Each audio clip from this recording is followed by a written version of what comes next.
Alright, probably the last video of the night. Speaking to Alphino in Gridania. Lost in the live stream. Let me get my notepad open again.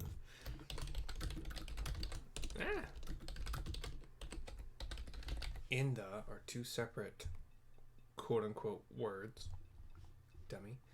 Level 57, story quest. I've already requested an audience with the Elder Seedseer. She will receive us in the Lotus Stand presently. We need but speak with the conjurer yonder to be admitted. Okay. Let's do. We do. We do the thing. I do the thing.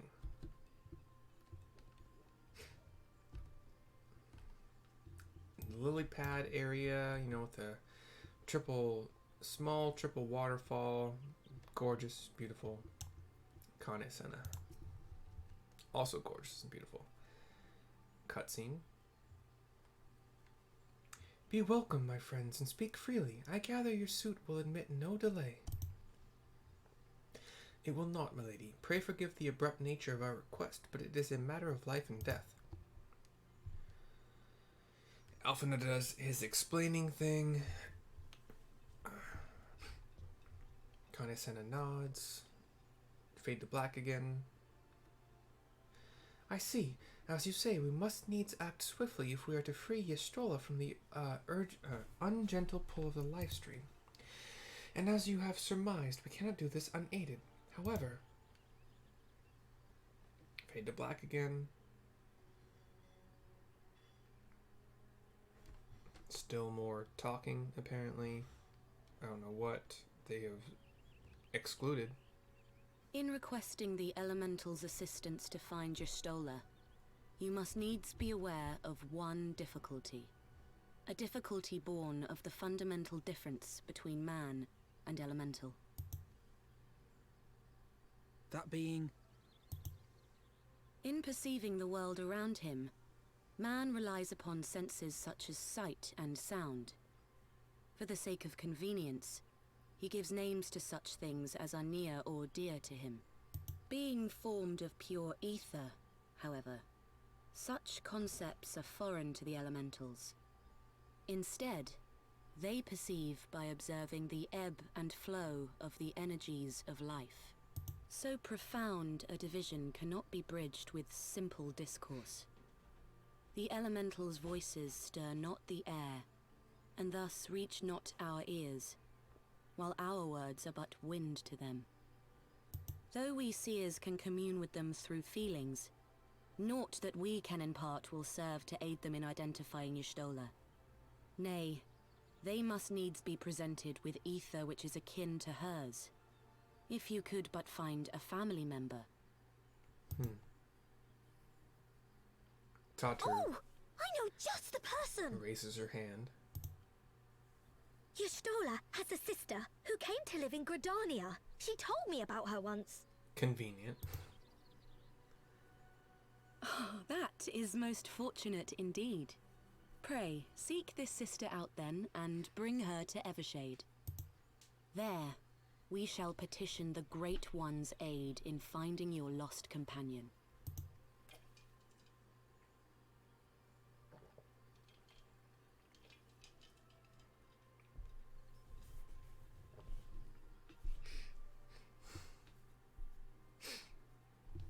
Alright. Speak with Tataru here. If memory serves, Ystrola's sister is named Himitra. Hitra.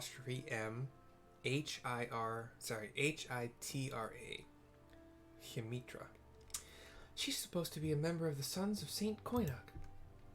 Anyway, she spends most of her time around Apakalu Falls, from what I recall. Let's look for her there.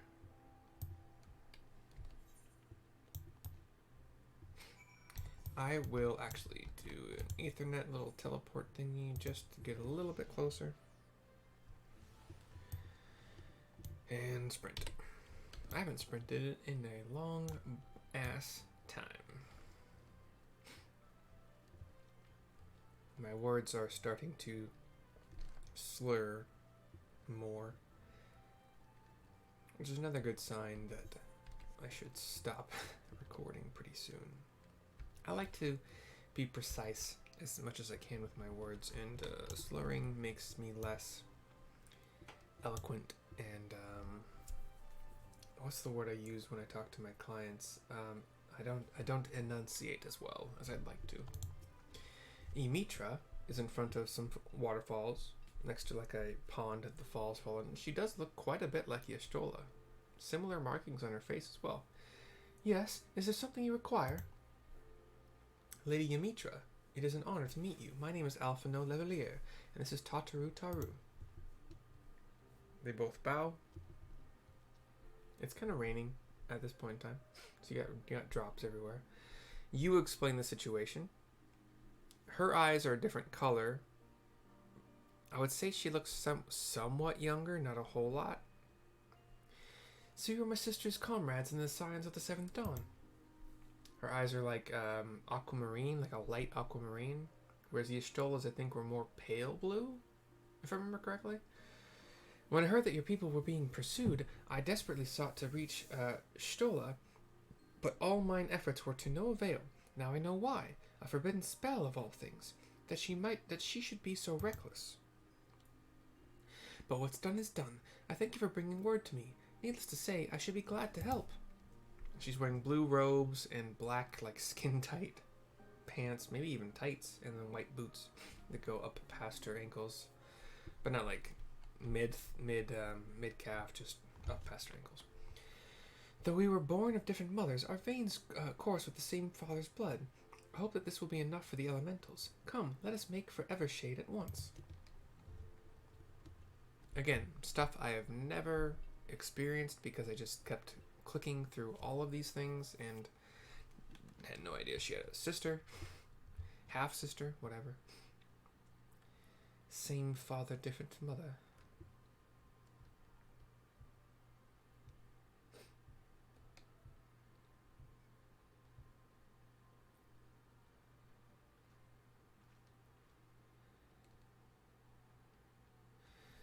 So we're at, I think, like, what's considered the mother tree. I don't remember what it's called here, but we've defended it a few times. Kane Senna's here with her two siblings, the ones who do all the white mage quests. There's a couple of wood whalers in white gear. And yeah. Let's go. If you want it. Raya O, Arun, if you would. Raya O, Arun.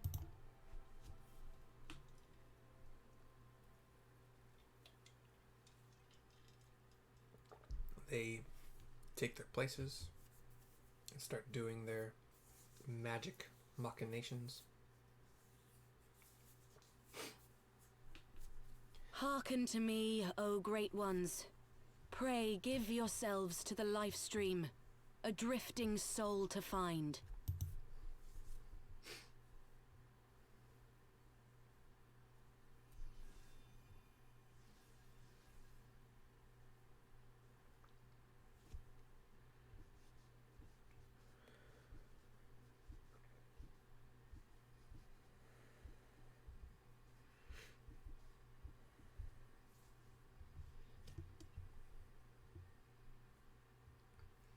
Please, Y'shtola. Please come back to us. Light emanates from all of their staves, wands, clubs, whatever.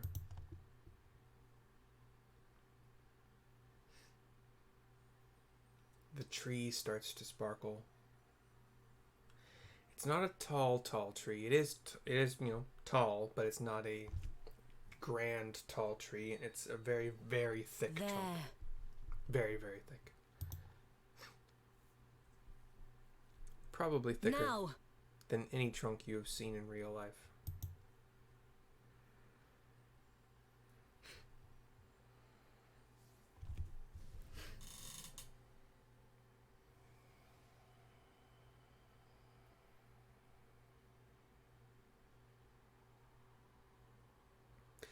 And from all of this light seems to convalesce is not the right word. The form of Y'shtola does seem to start to become whole, bathed in light, naked, the light is protecting her regions that would make this a rated R experience, as would the positioning of the white mages to make it so that we can't see her nakedness, but she is definitely naked. And she's on the ground now, covered by a blanket, almost in a fetal position. Okay, now she's just kind of laying straight out, wrapped up in the blanket. Her half-sister comes to her side and looks nervous, scared, worried. The wood whalers are kneeling at her side as well. Tataru runs up to her, and you and Alphino walk up to her, but you're blocked by Kane Senna, as if Y'shtola needs some room. A room has been readied at the roost. Pray, bear her thither at once.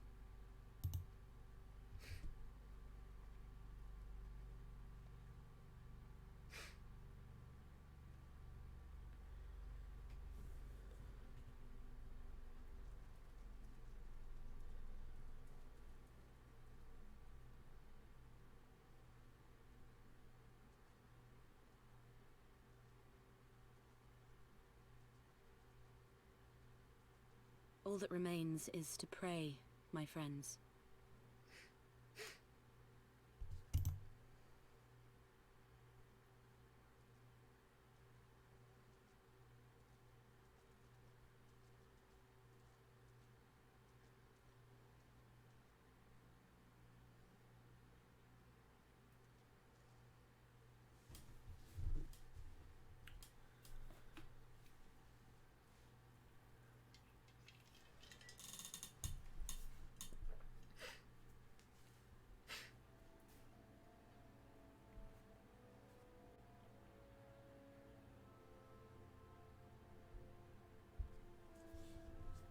I'm having the weirdest discussion with somebody on Instagram.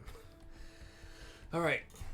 We are back in Gridania. We are in, what's this place called? I don't want to look it up. It's Canopy. Carline Canopy. It's in Mother Miyun's, little kind of name tag thing. Yeah, Carline Canopy. Anyway, speak with Tataru. Oh, Y'shtola. She's not. Just seeing her face again, I've been so worried. Lost in the Lifestream is now complete. We will do the next quest. We have plenty of time. Tataru's surprise. Y'shtola is resting within an inn room, though she's still unconscious. The signs are positive. The conjurers say she is in sound health and should awaken before long. Isn't that wonderful? Now, while we wait for Y'shtola to wake up, I thought I'd take the opportunity to finish my little surprise for her. It's something I've been working on for a while now, in the hope that she'd one day return to us. It wants for just a couple more items before it's ready. I've already placed orders for these items. Could I ask you to retrieve them for me? One is with the Leatherworkers Guild, and another is with the Conjurers Guild. Speak with Mistress Giva, G-E-V-A, Giva, and Brother E. Sumiyan, and they ought to take care of you. Sure, babe. Sure, little kitty. Let's go to Leatherworkers Guild probably first. Why not?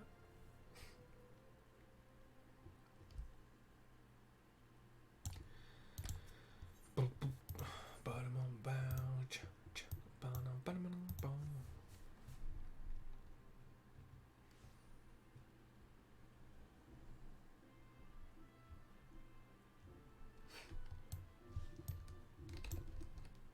Oh, the wrong way. Every time I take this teleport, I go to the marketplace. Sorry, forgot words for a second. Marketplace, yeah. And I don't usually go this direction, but the Leatherworkers Guild is to the west. The marketplace is to the east. So I temporarily ran in the wrong direction. What a fool am I? Giva, whatever. I'm gonna go with Giva. Giva sounds better. The guildmaster, female, blonde. What is it? I'm a busy woman, so be quick about it. If you wish to place an order, speak with Randall. Here to retrieve an order? For Mistress Tataru, you say? You come at a good time. I finished it but moments ago. It was no small coup working it to her specifications, but I did it nonetheless. Payment has already been settled. However did that girl come by chimerical hide anyway? You need either balls of steel or a bottomless coin purse, and it seemed to me she had neither. I mean, she's tough, but she's also, yeah, she's really not like balls of steel kind of tough. And then bottomless coin purse, I suppose if she... What the hell? I'm getting a call from my college. Very strange. I'm good. I don't need a call at this... I guess it's only 5:30 there. Like 2 hours behind me. Let's go to Conjurer's Guild, right? Yeah.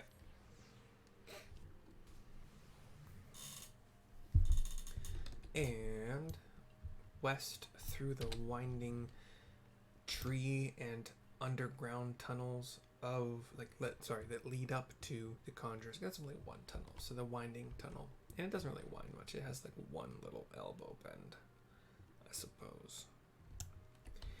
Isumiyan we're quite familiar with because he trained us to be a conjurer. Greetings, Mercy. I trust you have been well. Is there aught you require of me? Ah yes, Mistress Tataru's order. As requested, it has been sanctified in the sight of the elementals. I know not what she intends for the staff, but it is a most singular artifact. Even one possessed of my experience would struggle to wield it. Yeah, Ishtola probably has got the skills for it. She's pretty much badass. And by pretty much, I just mean she is a badass. Much cooler white mage than myself, I think. Well, actually, I don't know what level you would consider her to be at. Anyway, we'll go back to the Ethernet shard outside of the Conjurer's Guild. We will go back to the Sharlayan Canopy via the main Gridania Aetherite. And then south, these fall.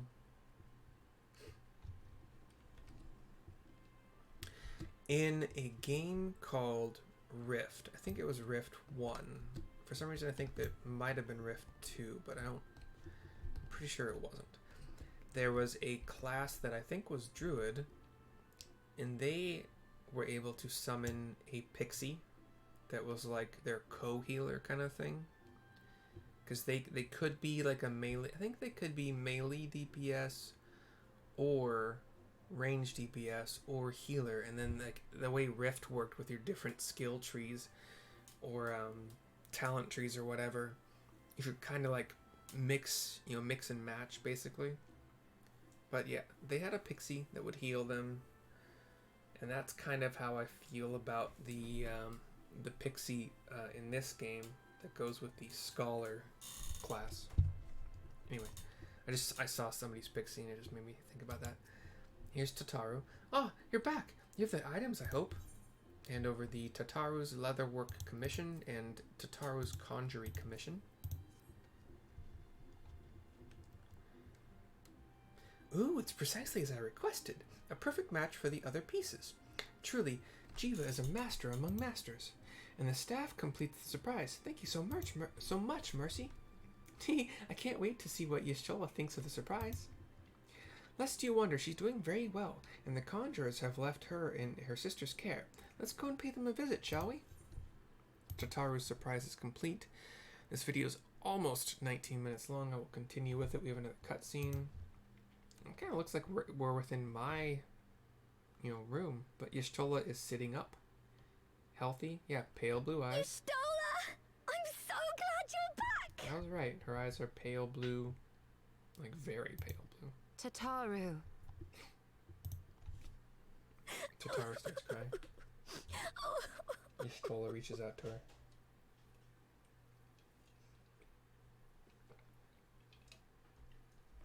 You are safe. Thank the 12.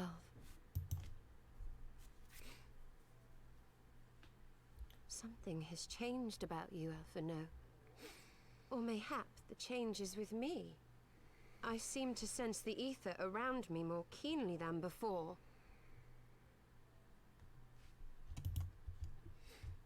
I am pleased to see you well again. Do you feel strong enough to talk?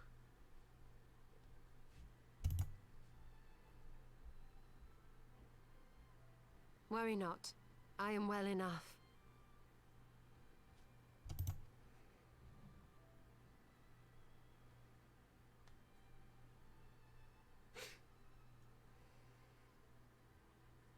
Tell us then, what befell you after you fled the feast?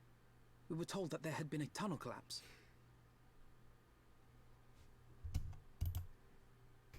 That was my doing. I brought the tunnel down that you and Minfidia might escape. At the last moment, I invoked a teleportation magic, in hopes of spiriting Thancred away at least.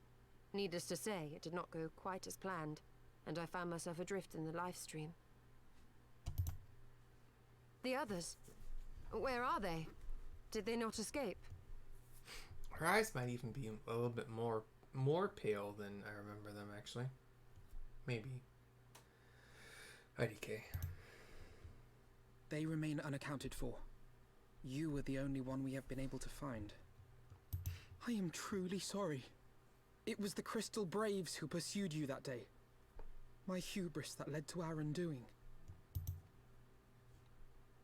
No apologies are necessary, Alpha No. You are not to blame for what occurred. Know that were our comrades here, they would commend you for keeping the light of hope alive. Don't worry. The others are alive and well, I'm sure of it. We just need to find them. Indeed, Tataru. Let us find our friends and rebuild the Scions. Ha! There is the Alphino I remember. And I feel much the better for his return. 'Tis time I arose.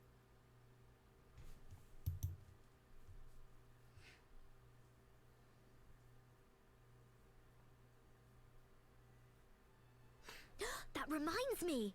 I have a change of clothes for you. I don't like to boast, but I made them myself. I learned how to weave while we're in Ishgard, you see.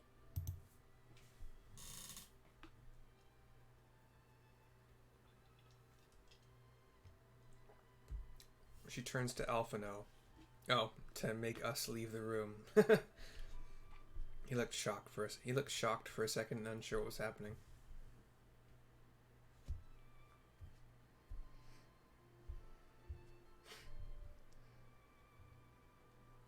And then we are waved over. Y'shtola does in fact look different. Tataru is eyeing her up and down, and it becomes happy with the result. Y'shtola has a collar now. Her outfit is not as much white as it was before. Tataru has apprised me of all that took place in the aftermath of the assassination plot. It would seem I have been away for some while. She has a staff, a long white, like oaken kind of woven staff.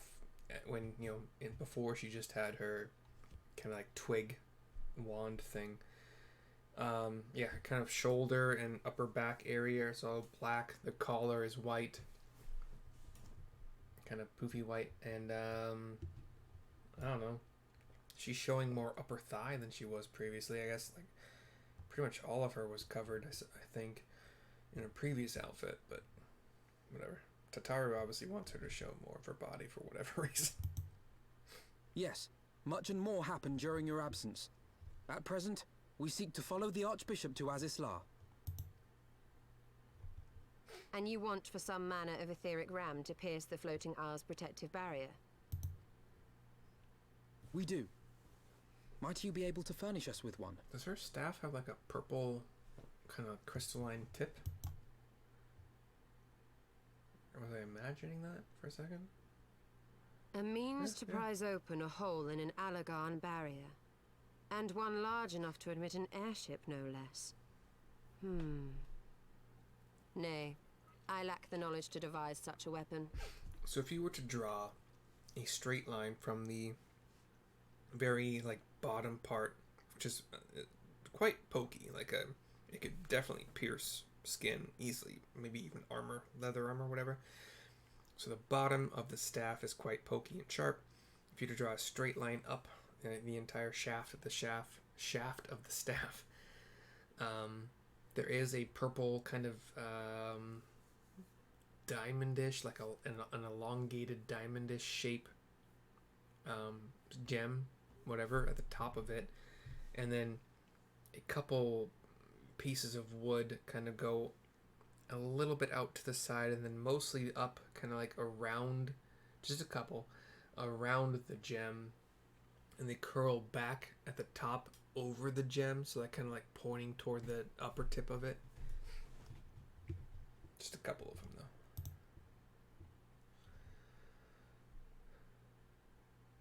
Everyone is in thought at this But new... I know of one who could. Yep, there we go. Who do you know? A leading figure in the field of etheric research, and one of the finest scholars ever to grace Sharlayan. Matoya, my former master.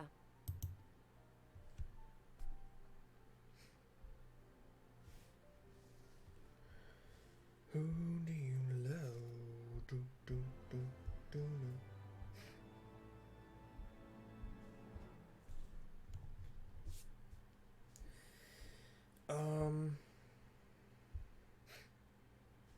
Jesus.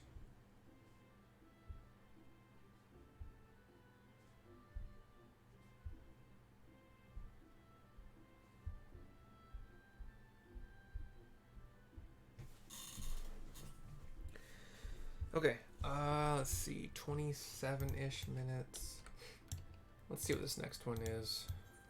Onward to Sharlayan. Yeah, sure. Tataru surprise. I did not do that. Tataru surprise. Onward to Sharlayan. Sure, let's do it. See what happens. 57 story quest. Continue.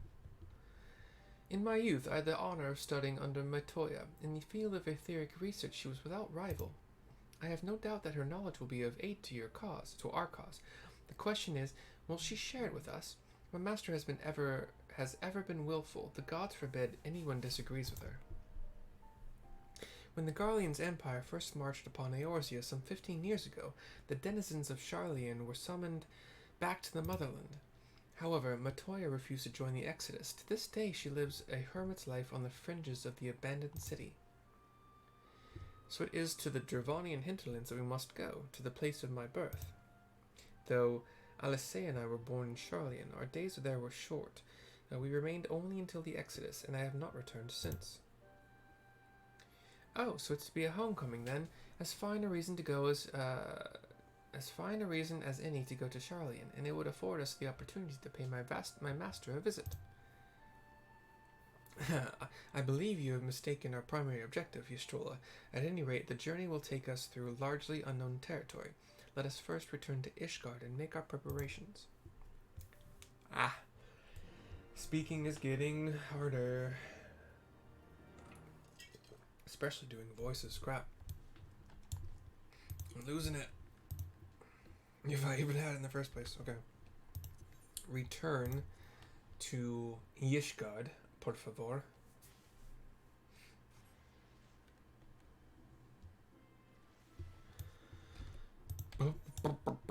And yeah, just a little bit to the east of the main etherite. Oh wait, yeah, I don't have access to that yet.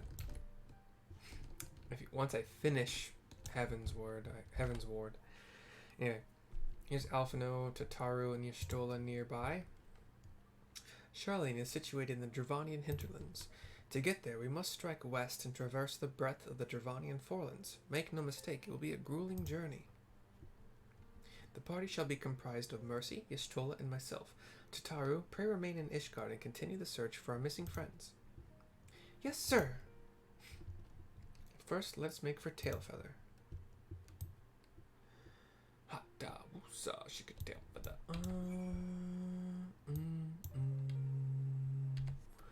We're going to use the Aetherite to go to the Sky Steel Manufactory Aethernet Shard and then turn southwest to take the Chocobo. You know, okay, hold on. How much does it cost just to go to Tailfeather? 304. Yeah, fuck it. Yeah, save some time. I do want to end this as soon as I can.